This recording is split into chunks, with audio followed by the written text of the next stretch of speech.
ନର୍କରୁ ଉଦ୍ଧାର ପାଇବା ପାଇଁ ପୁଅ ଜନ୍ମ କରିଥିଲି। ମନ ଭିତରେ କେତେ ଆଶା ବାନ୍ଧିଥିଲି।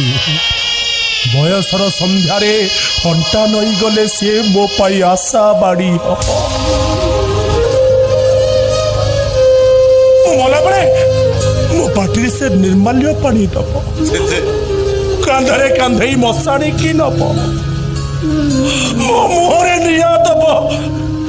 ହେଲେ ହେଲେ ମୁଁ ଆଜି ମୋ ପୁଅର ପାଦକୁ ଏଇ ହାତରେ ସେବା କରିଛି। ମୋ ପୁଅର କୋଠକୁ ମୁଁ ଆଜି ଏଇ ହାତରେ ପୂଜା କରିଛି। ଏ କାହ୍ନା, ଏ ସଳିତା, ଆରେ ମାର ମତେ। মোর বাপা পড়িয়া ভোর, মো